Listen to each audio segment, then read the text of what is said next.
Bonjour, bienvenue sur la chaîne Following. Aujourd'hui, le pronostic du jour, donc pour le mercredi 9 septembre, nous allons partir sur du football dans un premier temps, où nous allons partir un petit peu en Chine sur la Super League et nous allons atterrir sur du handball avec la Liga Azoban qui nous a bien réussi d'ailleurs, puisqu'on va faire tout de suite le débrief. Le débrief donc qui était pour le mardi, donc 8 septembre, où je vous avais fait un petit combiné, notamment sur la Ligue des Nations entre la Belgique et l'Islande. Je vous donnais la Belgique gagnant, bon bah ça il n'y avait pas trop de surprise, mais on était parti aussi sur du handball en Espagne avec Ademar contre Benidorm.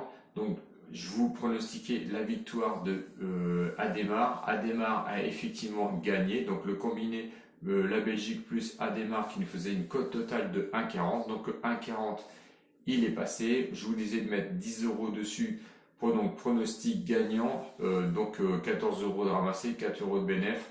Ça fait 3 pronos consécutifs où on ramasse un petit peu, ça fait du bien. On prend, même si c'est 1,35, 1,40 ou 1,50, on prend quand même.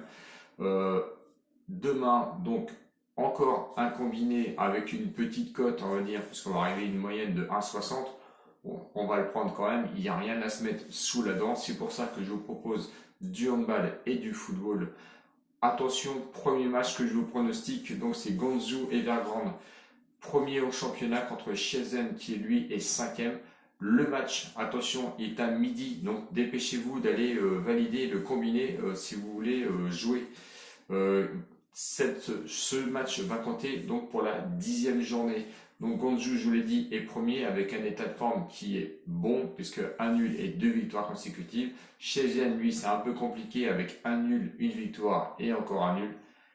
Evergrande, lui, à domicile, c'est très costaud, puisqu'ils sont deuxième au classement avec 4 matchs, avec 3 victoires, 0 nul, 1 défaite, 6 buts marqués, 3 buts seulement encaissés. Shenzhen, lui, c'est un peu plus mitigé avec 4 matchs joués à l'extérieur, c'est 1 victoire, 1 nul et 2 défaites. 5 buts marqués, ils marquent quand même du but, mais ils encaissent énormément de buts parce qu'ils se sont fait encaisser 6 buts.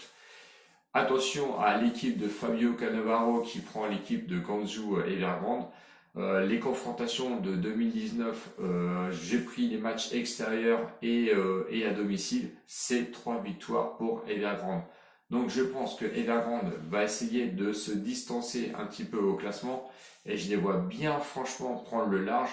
Et si on regarde les cotes, eh bien, les pronostiqueurs, les bookmakers, pardon, nous ont laissé une petite part encore sur ce pronostic parce qu'ils l'évaluent à une cote de 1,40.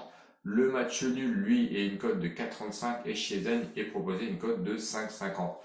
Donc, le pronostic, eh bien, on va essayer de prendre le 1,40, donc la victoire de Guangzhou Evergrande.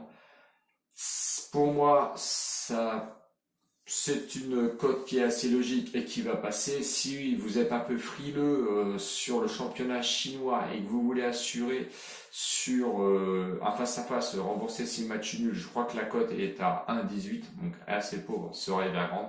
Moi, je conserve le 1,40, donc la victoire de Evergrande.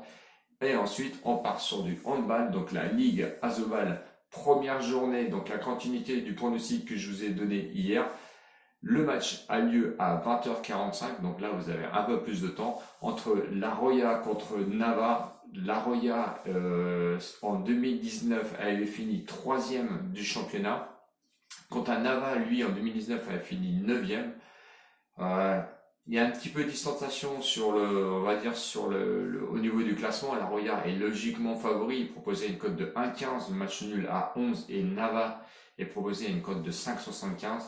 À domicile, la Roya, c'est quand même assez costaud. Sur 9 matchs joués à domicile, c'est 8 victoires et une seule défaite. Ils étaient classés 2e sur 16 contre Nava à l'extérieur. Bon, ils étaient quand même 6e sur 16. 2 victoires, 3 nuls et 5 défaites. Ça va être un peu compliqué, je pense, pour la Roya, même si c'est un début de championnat et je pense que la Roya va vouloir assurer absolument à domicile.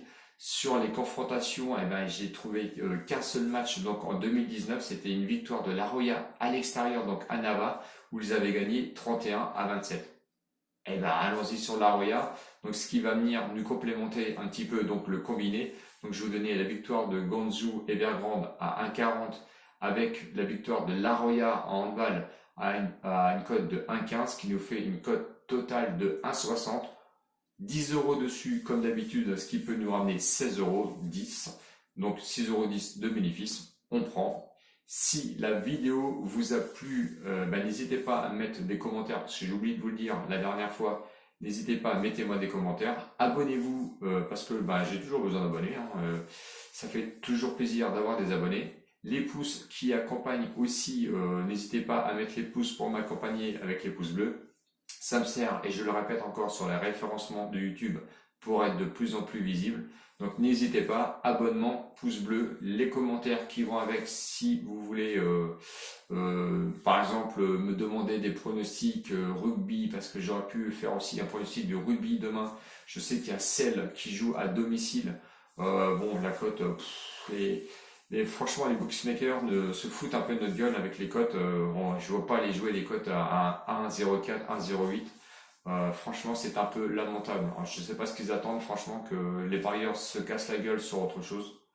Personnellement, je vous ai pas donné de pronostic donc sur le rugby.